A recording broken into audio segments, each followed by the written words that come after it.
जय हिंद।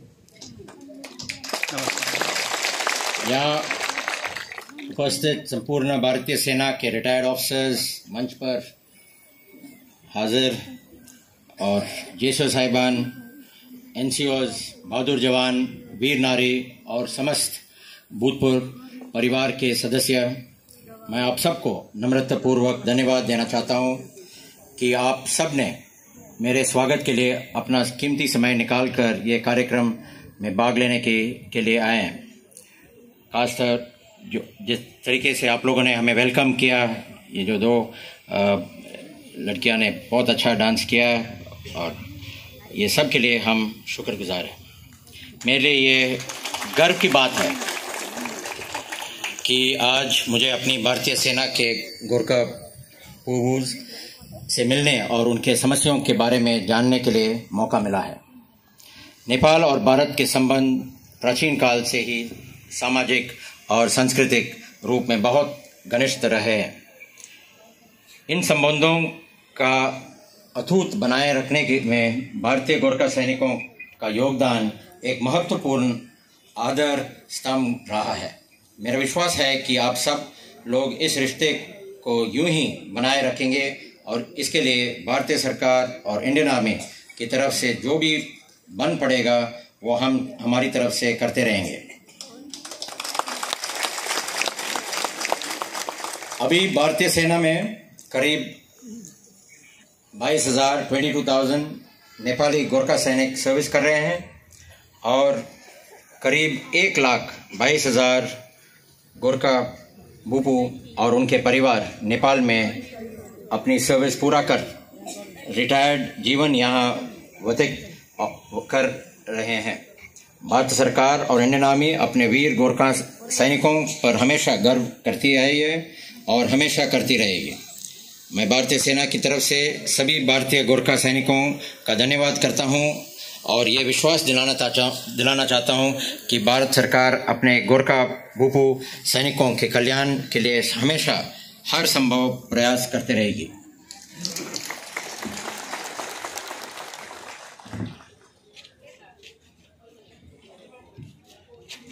मुझे ये बताते हुए बहुत खुशी हो रहा है कि इंडियन एक्स-सर्विसमैन की ही तरह नेपाल के भूपू के वेलफेयर के लिए काफ़ी काम किया जा चुके हैं और काफ़ी कोशिशें जारी है।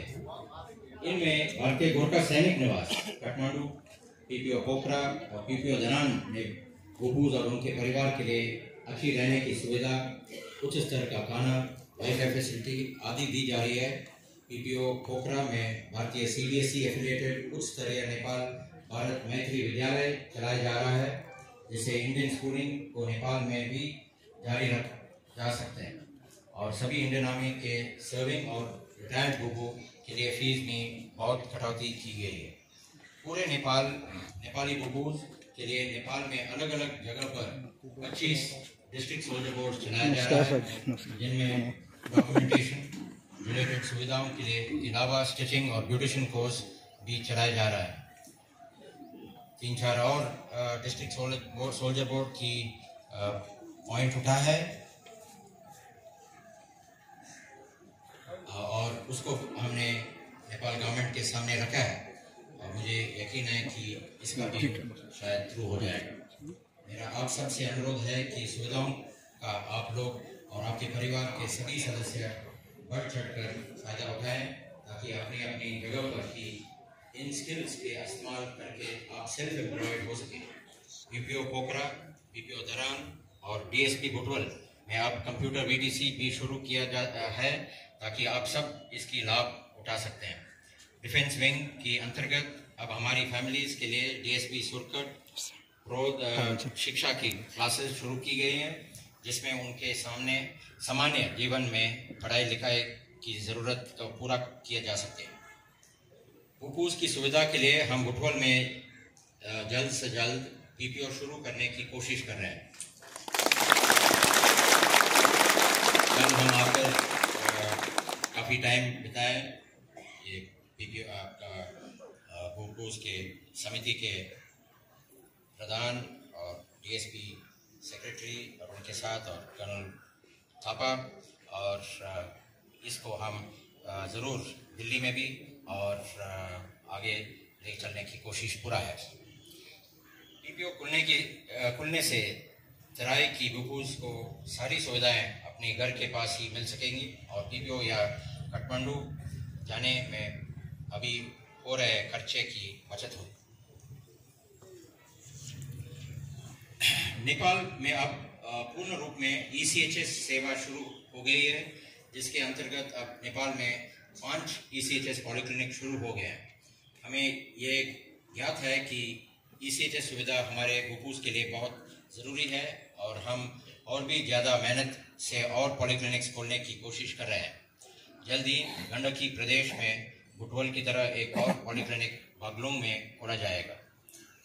पॉलीक्लिनिक खोलने के अलावा हम ज़्यादा से ज़्यादा अच्छे हॉस्पिटल्स एम्पैनल करने की कोशिश कर रहे हैं, जिससे नेपाल डोमिसाइल गोरखास को भी इंडियन एक्स सर्विसमैन की तरह ही सारी सुविधाएं घर के पास ही दी जा सकेंगी। इसके अलावा हम ये भी कोशिश कर रहे हैं कि नज़दीक गोरखपुर में एम्स को भी हम एम्पैनल करने की कोशिश कर रहे हैं।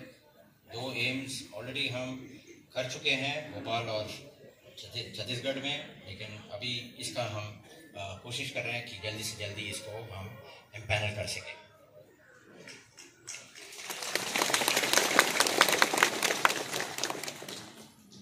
नेपाल में अभी 14 हॉस्पिटल और पोखरा में अभी 4 हॉस्पिटल से आप लोग मेडिकल सेवा ले सकते हैं। ECHS का आप लोगों की पूरा फ़ायदा लेना चाहिए। जिन बुकूज़ का घर पॉलीक्लिनिक से दूर दराज का इलाकों में है, उनके लिए ECHS मेंबरशिप के साथ साथ फिक्स मेडिकल अलाउंस लेने की काफ़ी सरल प्रोविजंस भी है। मैं आप लोगों को बताना चाहूँगा कि 75 साल से ज़्यादा उम्र की बुकूज़ बिना कोई रेफरल की सीधा हॉस्पिटल में मेडिकल सेवा ले सकते हैं। नेपाल के PPOs में ग्रीवेंस सेल के माध्यम से आप लोगों की समस्या निवारण पहले से जल्दी हो गई है। इंटरनेट का इस्तेमाल करके ये ग्रीवेंस सेल्स आपके क्लेम्स और केसेस को इंडिया की कंसर्न ऑफिस के साथ मिलाप कर जल्दी से जल्दी सेटल कराती है।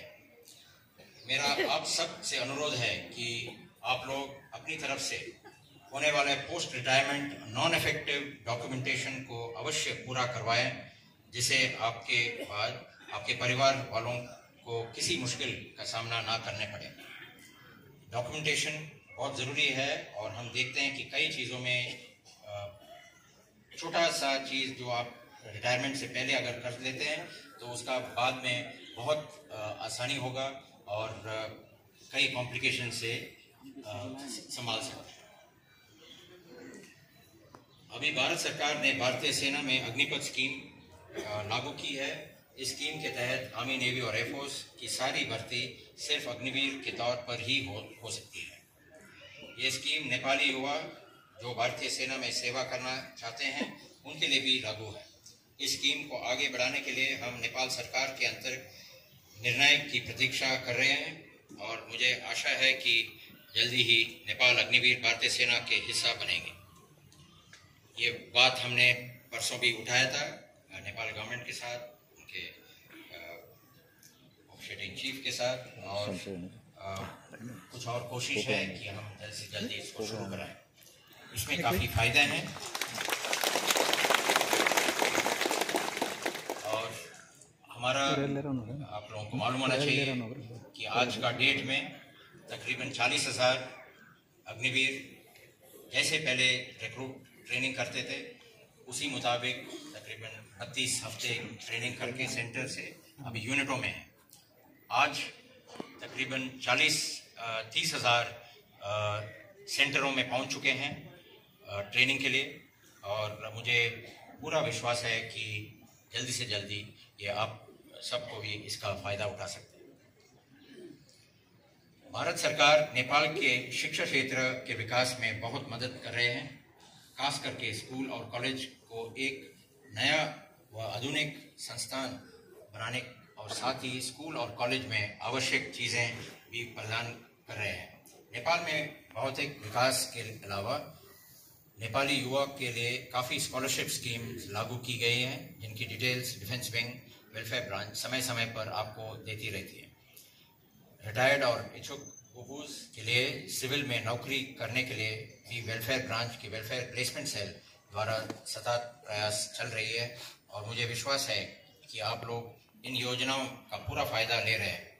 जैसे अभी हमारा आर्मी वेलफेयर प्लेसमेंट ऑफिस है दिल्ली में और कई जगह में उसका सेल्स है, वो कोशिश है और आपका जो वेलफेयर प्लेसमेंट सेल के साथ भी मिलाप है, उसका पूरा फ़ायदा उठाइए। कई नए चीज़ें, जैसे अभी फ़िलहाल हमने ट्रेनिंग के बाद तकरीबन 22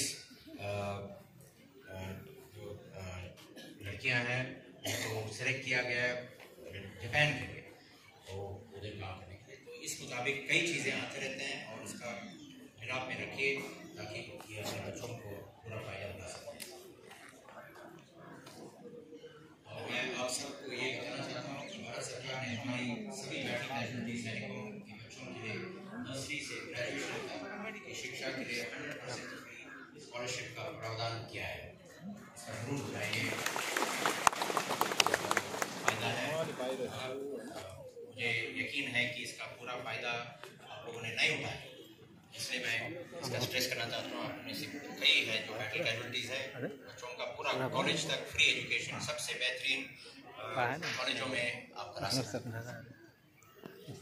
नेपाल के बहुत पहले से CHD सुविधा की मांग रही है। ये दो देशों की सहमति की बात है। अगर नेपाल सरकार से नेपाल में CHD के लिए अनुमति मिलेगी तो नेपाल में भी CHD शुरू की जा सकती है, लेकिन ये नेपाल सरकार के ऊपर है। और कल हम इधर बात कर रहे थे तो एक दो और सजेशंस थे इधर नज़दीक इंडिया के बॉर्डर के साथ कहीं शुरू करने के लिए, ताकि इसका फ़ायदा उठा सकते हैं। तो इसके ऊपर हम वापस जाकर इसके ऊपर हम काम ज़रूर करेंगे। आप सबको ये सब बातें बताने का मुख्य उद्देश्य ये है कि भारत सरकार और भारतीय सेना नेपाली गोरखा बुबू का हमेशा याद रखते हैं। भारतीय बुबू और नेपाली भारतीय गोरखा बुबू में कोई फर्क नहीं है। जो सुविधाएं बुबू के लिए भारत में लागू की गई हैं वही नेपाल में भी पूरी लागू की गई। नेपाल के गोरखा बुबू को कोई भी प्रॉब्लम हो तो हम उसका समाधान करने की पूरा कोशिश करते हैं और करते रहेंगे, क्योंकि आप अपनी पूरी ड्यूटी भारत के लिए ईमानदारी से करके अपने घर नेपाल आए हैं। इसलिए अब हमारी बारी है कि हम आपके सुख दुख में ख्याल रखें। अभी नेपाल विकास की दिशा में आगे बढ़ रही है, जैसे भारत में भी। इसमें भारत सरकार पूरी मदद करने के लिए तत्पर है। मुझे विश्वास है कि देश के विकास में बुबू हर संभव कोशिश कर रहे हैं। अपनी सर्विस के दौरान सीखे हुए स्किल इस्तेमाल करके आप देश के लिए एक उच्च स्तर का काम कर सकते हैं। जैसे कि मुझे बताया गया आप सब ऐसे कर रहे हैं। उनका स्टैंडिंग जो नेपाल के अंदर ही है बहुत स्ट्रांग है और इसको आप बरकरार रखिए। मुझे इस पर गर्व है और आप लोगों को मैं इसके लिए धन्यवाद देना चाहता हूँ। अंत में संपूर्ण उपस्थित परिवार के कार्यक्रम के लिए कोटि धन्यवाद। आप सबका भगवान पशुपतिनाथ कल्याण करें। जय हिंद, जय नेपाल, जय बुबू। अब मैं आप लोगों की अगर कोई समस्या शिकायत है अनुरोध करूँगा कि हमें बताएं। यता बसेको अलतिर आएर बसेको। कोई भी किसी का भी पॉइंट है जरूर बताएं, हम तैयार हैं आप लोगों का दूर करने के लिए। कई चीज़ों पर जरूर है कि कुछ शकें और कुछ मिसअंडरस्टैंडिंग हो सकता है, तो मैं ज़रूर पूरा करूँगा। मैं जानता हूँ यहाँ जो DA साहब हैं, हामिद साहब और उनका जो टीम है, ये हमेशा आप लोगों के साथ मिलकर कई चीज़ें सॉर्ट आउट करते जा रहे हैं। तो अगर कहीं आप लोगों का किसी चीज़ का डायरेक्ट मेरे से पूछा जाना चाहते हैं, आप उधर ही रुकिए, मैं आज तक यार